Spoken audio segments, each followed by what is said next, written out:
Good evening out there. So we're doing this live from in the basement. By the time you see it, it won't be live.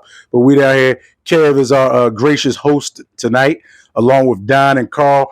Really good guys. Guys who've been married, divorced, just different, a different array of men. And of course, I've never been any of those, but that's besides the point. So what we're going to do is we're going to do our version of the basement and pass the mic. And we're going to start off with Carl because he wants to talk about his first topic. All right, good evening, everybody. We're going to start off with talking about friendship and the importance of friendship. Down in this basement, we have guys that have been friends for 20, 30 years. And I just believe that friendship builds character amongst men. We iron sharpens iron. So although we may not see each other every day or talk every day, we always know we're just a phone call away. And for men, I think that's a good thing that keeps us, grounded and keep everything positive amongst men. Don? I basically agree with this. I agree. I do also think when it comes to friendship, different people play different roles in your life. So every friend ain't gonna be the same friend to you. Some friends may be long distance friends you talk to here and there, but it's no different than a friend that live in the city down the street.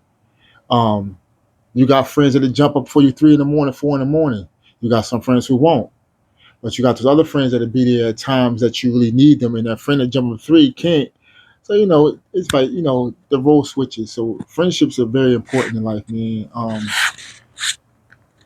They're very important in life. So you have some friends, you lose some friends, but it's definitely important, man. You know. Hello to the world. I am K Story. um, the topic of friendships is something we talked about earlier, but it's very important because it's a couple things that I need in my years of being friends. One, I don't want to be around no yes man. I don't want a friend that will tell me go along with some BS when I know and they know it's BS. I need friends that is just as honest and tell you. But then two, I need a friend judgmental, right? A friend that understands the season while I'm in, the season we gonna get out. Because we all go through it, whether it is with our wife, our baby mom, our children. Sometimes we could be a little delusional going through that. But the greatest thing to have is a friend that understand it and say, yo, you gonna be all right. And the last thing, and probably the most important out of all of those, is that as I'm turning 50, I won't be around no friend that's broke. And meaning not broke is money, because broke ain't always money. But having a friend that I need a ride, I got you. I need a slice of pizza, I got you. I need some of this, I got you. I don't need a friend around me that's always got their hand out, always needing this, always needing that. We both need to be adding something to the relationship as we go forward. That's the greatest thing about being friends.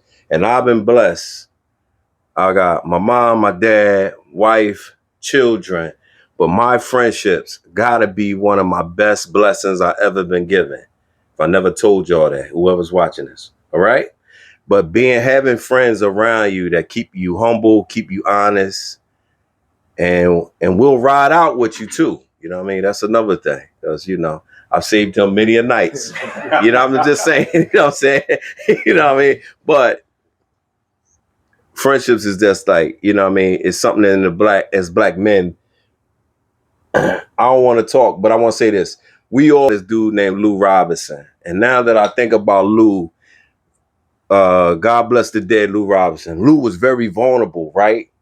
But we were so young mentally and immature at times around him that we didn't understand his vulnerability as much, right?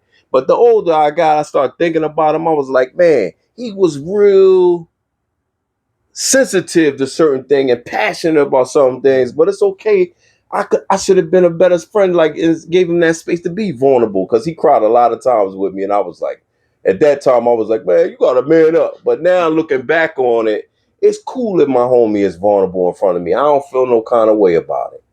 So, Right. Friendships. And I think a lot of times too, your friends wind up becoming, closer to you than your family. Correct. So, because you know how a lot of times they say in life, you can't really pick your family, but you can definitely pick your friends. Right. So, how do y'all feel about that? Like, where a lot of times you'll have more of a brotherhood with your friends than your own family.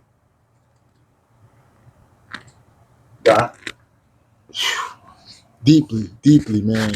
Um, Over the years, I've developed a couple friends, and like it's tighter than brothers, man.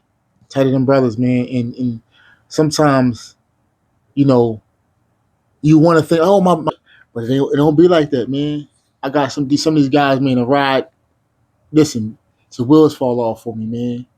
And you don't, your family is your family, and ain't nothing you can do about that. But when it comes to your friends, I just think if you pick them wisely, man, you got some good, man. You definitely got some good. Yeah, I think when you have friends that ultimately become family, my daughter to this day still call Kev Uncle Kev, and that's because, we've grown up together, from being younger men to now older men, and that bond it's just something about that bond that you just can't get from anybody. We done been through so many trials and tribulations with life, that we've helped each other get through. So even though we're not biologically family, 3 in the morning, 2 in the morning, everybody know if they need me, all they got to just call, I'm there. And that's what we about. I want to say this because Carl was the first baby daddy. Like he said, some being a few years older than me, he had his children, he had his daughter first, but he's like the first baby daddy. Like, and what he went through, I learned from it by not even speaking it, right? And he gave me a lot of wisdom through my situation without him even knowing.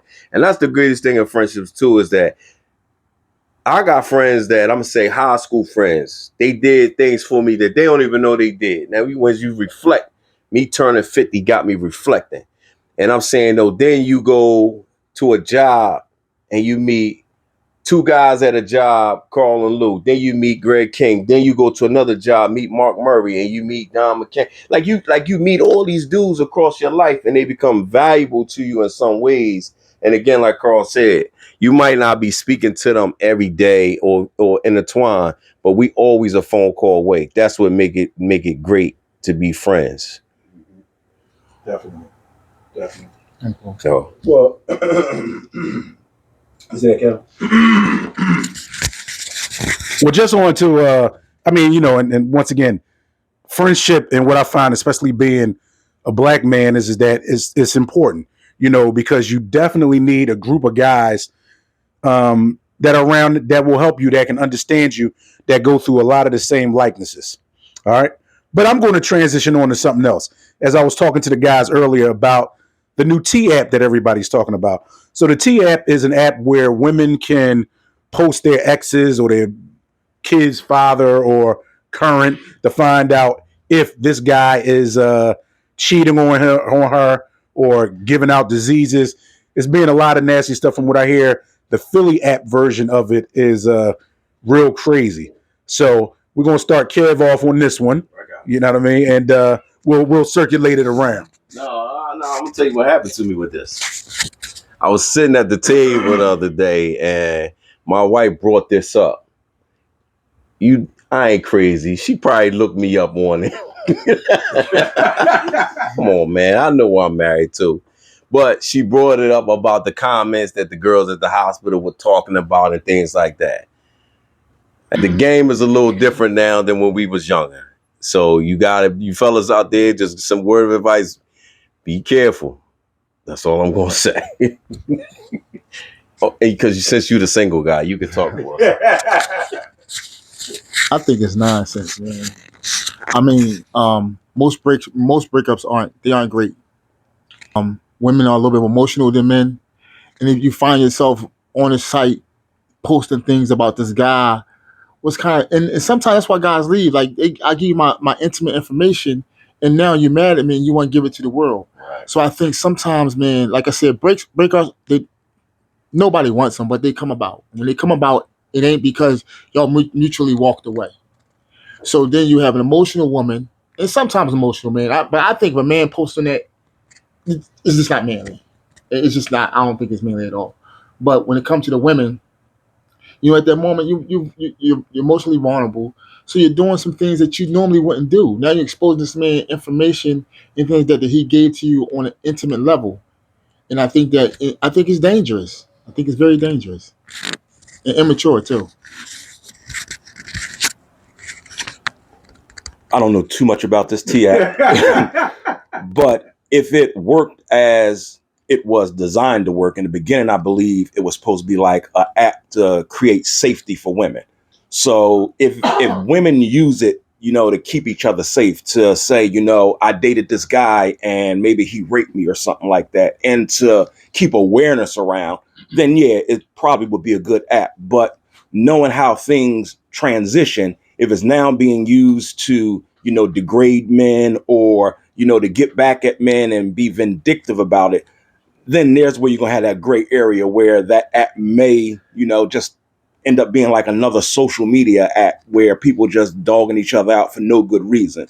So if it's something positive coming out of it where women are being protected, because as Black men, we definitely have to protect our women. So if that app does that, I'm all for it. But if it's anything negative where they, slandering people and it's untrue, we got to do something about it. Okay. Now, and conversely too, they're coming out with one for men. So you could post your wife, girlfriend on there Nah. and see. I'm saying, and then guys can respond to if they, and that's kind of what I've been hearing, especially about the Philly site, is that guys will post their girlfriend up there and it's like, yo, does anybody know her? And then other guys will be like, oh yeah, I just was with her last week. You know what I mean? So like, yeah, it does. I think it gets kind of crazy and out of control. Here you go, Storm. Let me get game to the youngest. You don't put your wife, your baby mama, your girlfriend in nothing like that. It's called entanglement. You don't want to know. If it's meant for you to know, you're going to find out. You doing that does nothing but some mentally harm to yourself. Peace and love. So this is because this is one thing that I know, I've talked about a few times, is dating, and now we know for a married guy, he doesn't indulge in any of that. But for us guys who are, Carl, I don't currently know your status, but okay, all right, Carl with the red shirt, Carl is single, okay, you know what I mean? Don, complicated, that's okay, all right, got you. But even you Kev, because you're married, but still, I know I've talked a lot in the past about just like being 50 and unmarried, and kind of trying to deal with just different women. And I know for me, a lot, especially at this age, is about respect. So when I feel like I don't have a certain amount of respect, like I'm not going to keep calling and I'm not going to keep doing all this. We're not going on a bunch of $200 dinners, all that other kind of stuff. I want to get to know you and see what you're about first. But nowadays, in this kind of dating landscape, that's not really how it is. So, and I think that to go along with what Carl was saying just about social media before, social media has definitely made things a lot different. So, Don, we're going to start with you. You know what I mean? And, just about how you look at dating in 2025. It's definitely different. But I'm different now. I'm a little older. I see things differently. I'm not really looking for the same things I was looking for. Sometimes you be chasing something that ain't even really there. And now that I understand myself a little more, the dating is definitely different. She can be cute. That's fine. But at the end of the day, man, I need somebody to talk to sometimes. Man, I need somebody to understand me sometimes better than I understand myself. So what I'm looking for is different. I'm looking for my homie. I get tired of calling this nigga all the time. I ain't gonna lie to you. So, I'm looking for my, that person that you can't wait to get home to unload. Like, yo, man, my day was crazy. You looking for a soulmate, man? I mean, if you want to call it that, you know what I'm saying, but just like I said, it's different because I'm looking different. My lens is different now. Before, you looking for the fat ass and them things like that. But now that's nice. It's definitely nice. But lay down to me and talk to me, man. So let me ask you a question. So in dating, because you talk about the fact, but so what would you compromise as far as looks wise for a better mate? I mean, She still had to be pretty. Yes, I mean, of course. Gotta be attractive. You still have to be attractive. But the funny thing is, man, sometimes what I find attractive, somebody else might not find attractive, and that lies sometimes within the person. So you don't always see that. So Attraction ain't always physical. right. That's the always, you know, on the outside. Sometimes you can meet somebody, man, she, but I'm like, man, she do it for me. So it's not always, like I said, my lens is different now. So definitely the date is different because my lenses are different. Gotcha. Can the married guy answer? No, Let the married guy answer real quick. I'm so happy I don't have to date in 2025, right? But I remember one of the qualities is that when I was finding myself, met my wife all at the same time. When we went on our first date, the bill might have been $70, and she offered. She was pump faking probably, but she offered to pay half on that first date. I paid the bill. But that right there was something that I never forgot. Now I paid probably for 4,500 more dates after that. But what I'm saying is that we were getting to know each other and she offered. And that right there took the money part of it off the table, right? What her intentions was with me, right? So I just think nowadays it's like dating seems to be of, you know, who's going to finesse who first, instead of we just getting to know each other and build off of that. So in 2025, you know, just, you know, you date now, Carl. What do you think? This dating scene, like, it's not like I'm like actively out there dating, you know, because I think, you know, the God thinks that, you know, my next mate or, you know, whoever she may be, I'm gonna end up finding just by happenstance. So I'm not out there like actively going here, going there, because I figure when you start looking for stuff, you normally find what you're not looking for. But just knowing who I am, you know, a lot of times, like after divorces and after like being, you know, just by yourself, you get to learn yourself. And once you get to learn yourself and find the peace within yourself, you know, the next person you come across is going to have to add to that peace, because you can't put a price on, you know, peace and just being okay. You know, so that's what I'm looking for out there, is just peace. You know, it don't have to be always the physical. It don't have to be, you know, that model or anything like that. I just want somebody that's on the inside that's beautiful. And then from there, we can just go wherever we need to go. Gotcha. Because you were saying before now you have been divorced. You are divorced. Yes, I am divorced. Right. Okay. Right. So, and I still admire that because at least you did do it. You know, a lot of guys like me haven't done it yet. And so I think that, you know, something that a lot of people can learn from that is that I think that it is a good thing to be married. It is a good thing, and to at least try to do it, you know, because a lot of people don't do it. Yeah. So now, would you be would you be against being married again? I don't know. If it happens, it happens. I'm not looking to be married again. You know, I've always been a, you know, one and done guy. You know, I had one kid, I was done. You know, I was married almost 10 years. You know, me and my ex are still very good friends to this day. So, you know, it's just an evolution. So now I'm divorced, single, and whatever happens, happens. Single, ready to mingle. All right, cool. You finished? Yeah. Anybody else want to expound on that? I want to talk. I want to talk about this peace thing, man. About who? Peace. This peace. He was saying peace, Okay. having peace. I think now that has become very important to me, because I don't think I can give peace. There you go. So I have to pull back and readjust my life into a peaceful space. So if I or when I do it, if I decide to entertain marriage or anything close to it, I'm that person that I need to be for myself and that other person. Now, when you say peace, because we hear the women say that a lot. I'm protecting my peace. I need my peace. Mhm. As a man, what do you mean as far as peace? I guess there's a couple components to it. My most important part of peace with another person is the respect level they have for me. Important. I choose respect over love. To be honest with you. So that's very important to me. And then you have like just being aware and comfortable with yourself is very important. Knowing your hurdles that you have amongst yourself, your weaknesses, your strengths, and how people can play on them if possible and not, and just understanding yourself and being okay with your shortcomings and all that stuff like that. Spiritually, man, no matter what your religion is, tapping into that and finding out and letting that heal the inner parts of you that you don't really understand. So that's my spill on it, man. Gotcha. Yeah, you want to end this off with this segment, or Man, just my best advice to give people in relationships is just don't lose who you are in that relationship, and find a 50-50.